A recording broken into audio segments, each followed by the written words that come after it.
Welcome to a special Black News Network edition of Bitches Love Sports. I'm your host, Monet, and I want to get y'all's opinion on something real quick. There's a potentially major event happening right now in the sports media space that involves some pretty big entities that are supposedly in advanced talks for a partnership right now. Those entities are NFL Media and ESPN. And of course, if ESPN is involved, then that means Disney is involved too. So if you're like me, you already heard about this potential partnership and you're a little bit more cautiously optimistic than the average sports business analyst. And if you're not like me, you're wondering, okay, what's the significance of this potential agreement? Well, I'm going to tell you, but before we get too deep into that, please do me a favor and like this video and subscribe to Black News Network if you haven't already. My information is in the description, but we'll get to all that later. For now, let's dive a little bit deeper into this potential NFL ESPN partnership and the possible implications and consequences of it.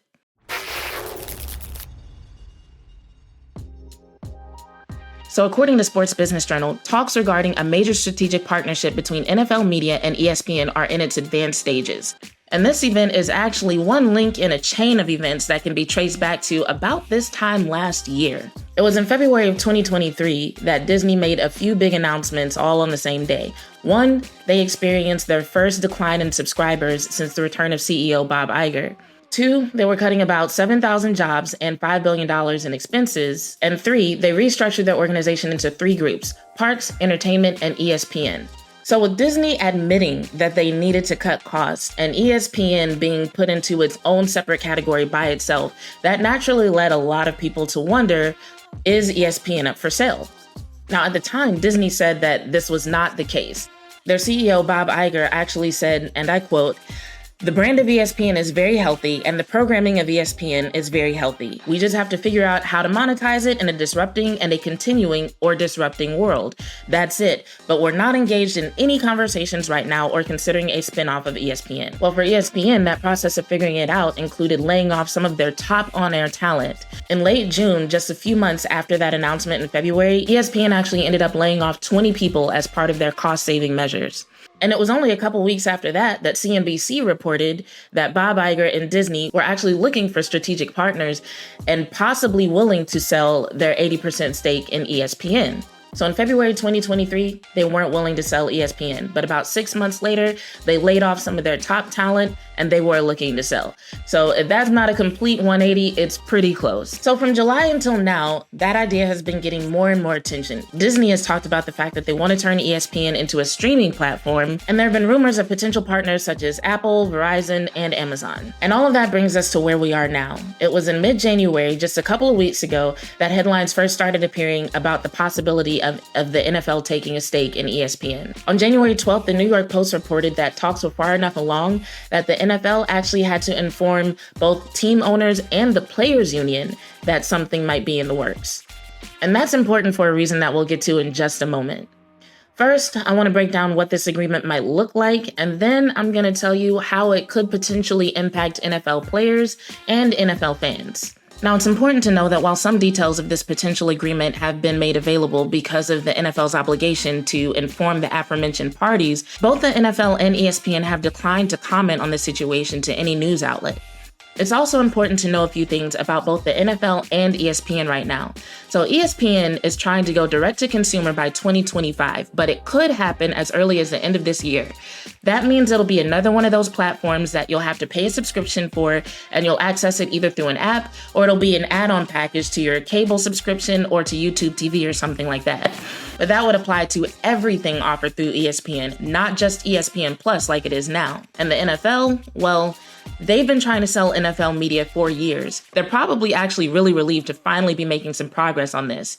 And despite all the good news coming out about the NFL regarding ratings and numbers and money and things of that nature, they're actually in the process of laying off about 200 employees. And the way their layoff incentives are structured, it actually incentivizes the employees who have been around the longest and who are the oldest to go ahead and take the opportunity to leave. So remember when I said that the NFL had to inform team owners and players about the possibility that something major would be happening soon? Communication about that went out in the form of a memo from Roger Goodell on January 9th. In this memo, Goodell said that it is time to, quote, adapt to the changing business environment, aligning resources with key investment opportunities, and that additional steps to ensure that our workforce is aligned with the league's priorities will follow in the months ahead. Change is often difficult, but it is undeniably an important part of a healthy organization. Now, no quotes that have been released from that memo let us know exactly what he meant by change and the league's priorities, but it's no secret that the NFL has been working a lot more on things like streaming, international expansion, and investments in flag football. Any one of those things could justify wanting to change their direction or look for a younger or more diverse workforce within the organization. So, based on the information that's currently available, the way this agreement would work is Disney-owned ESPN would take control of NFL Media, and the NFL, in return, would get equity in ESPN. And for clarity, NFL Media includes 5 different entities: NFL Network, Red Zone, NFL.com, NFL Plus, and NFL Films.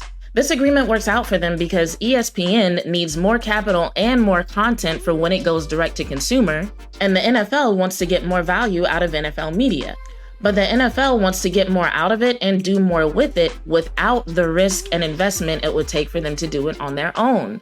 On that front, it definitely sounds like a win-win for both the NFL and ESPN, but the questions around this arrangement actually have to do with legality and ethics. Folks are questioning whether NFL players are going to benefit from an arrangement like this in all the ways that they should. And there are also questions about whether or not ESPN can be impartial in their coverage if they're connected to the NFL in this way. So let's take a look at the legal side first.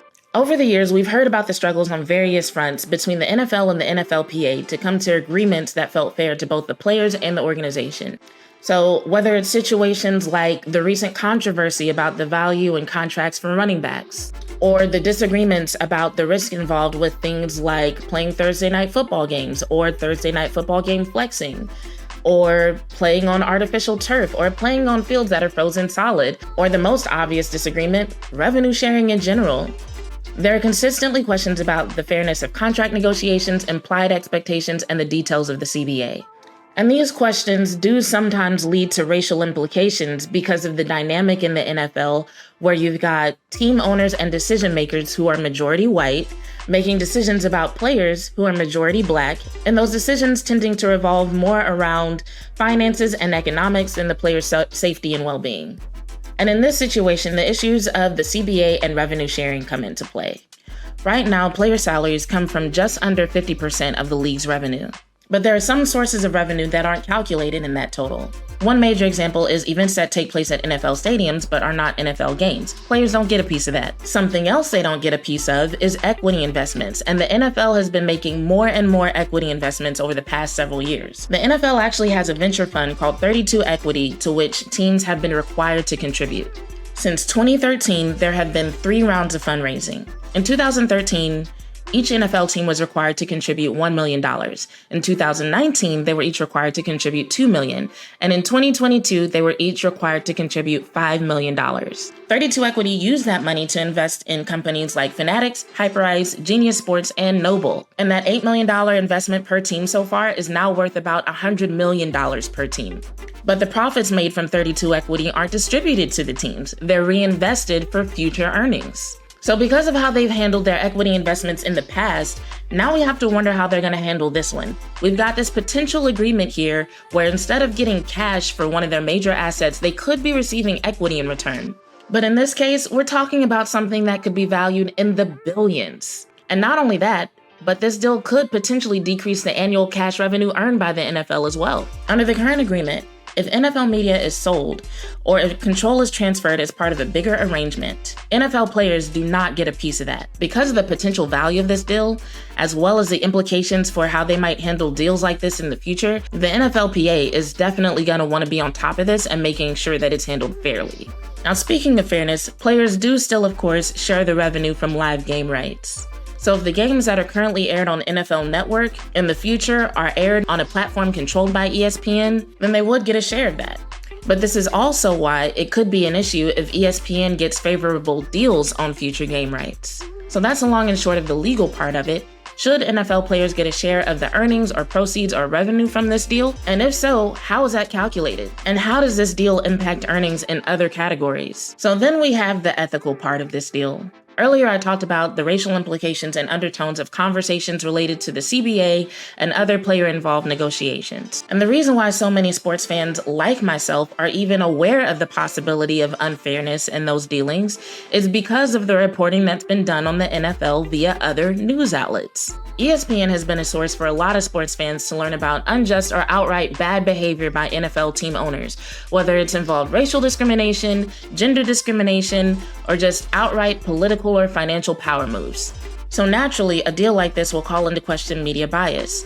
One of the most well-known faces of ESPN, Stephen A. Smith, was actually asked about this recently by Howard Stern. You work for ESPN, right? Yes, sir. There's talk now, tell me if I have this right, Sure. that ESPN and the NFL might merge in some sort of deal. Yeah, have you heard about this? I've heard about Very it. Of course, possible. it's possible. I think it's feasible. I think it's plausible. I think it's something that I don't think we should be averse to, quite frankly. See, I thought you'd say something different. What? I thought you'd be scared shitless of that, and I'll tell you why. Okay. You're a guy who's outspoken. You give your opinion about the NFL, and sometimes to the detriment of the NFL. You're not always, the NFL isn't always your favorite. Right. If those guys enter into a business together, Yep. I see that as dangerous. So Stephen A. Smith says something controversial about the NFL. The NFL doesn't like it. They pick up the phone to your boss at ESPN and say, listen, tell that motherfucker to shut up. He's pissing us off. That's going to suck. I feel where you're coming from. I'm going to say what I feel. I'm going to make sure it's fact-based. More importantly, I'm going to reach out to Roger Goodell directly. Yes, and say, but yo, this is what I'm going to do. Here's why. This is where I stand. And as long as you're straight up about where you stand, you do your homework, you cultivate your sources, and you have that information, then they can try to stop you. But in the end, it's something that's very, very difficult to do. Now, Stephen A's tone is very reassuring here, but his words, not so much. So for me, when I saw this, I wondered, if he's gonna say and do what he wants anyway, why even reach out to Roger Goodell? What exactly is the purpose of that communication, and how exactly is that conversation gonna go? Especially if what's being reported on is something that puts a spotlight on something the NFL doesn't want there to be a spotlight on. This perspective also completely ignores the fact that in the past, on-air talent has suffered professional consequences for questioning the NFL. A recent example of this is Jim Trotter, who didn't have his contract renewed after questioning Roger Goodell about the diversity, or lack thereof, at NFL Media. One of the things the NFL always said internally is hold us accountable. Hold us accountable as it relates to diversity, equity, and inclusion.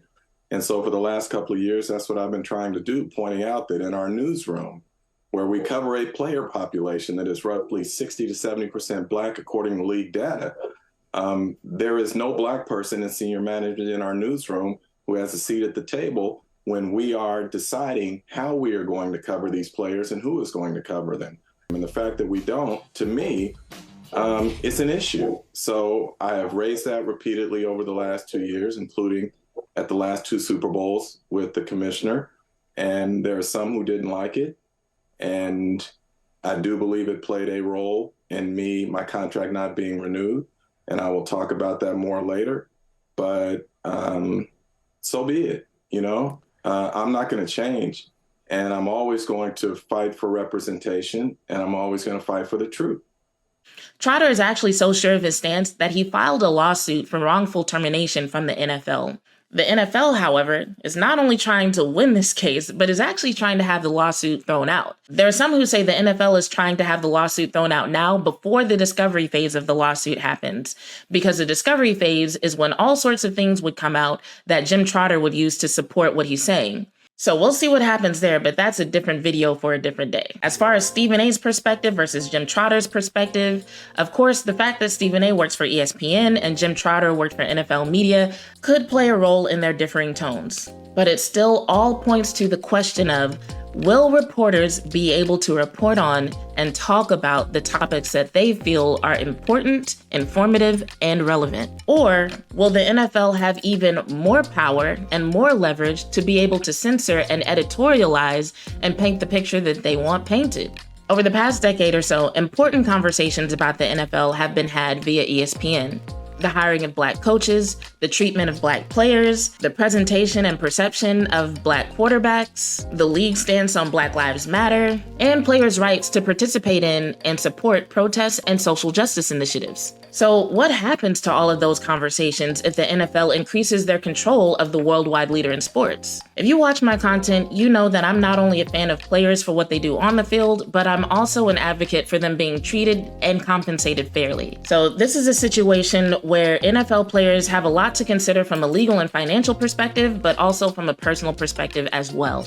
So all that being said, I really am curious about what y'all think, and I love engaging with the comments. So tell me what you think in the comments about how you think this is all going to play out, and we can talk about it over the next few days. And speaking of engaging with me, if you want to watch more of my content, you can find me on YouTube on the Bitches Love Sports podcast channel, or you can engage with me daily on X, formerly known as Twitter. And if you enjoyed this video, please remember to like it and please share it.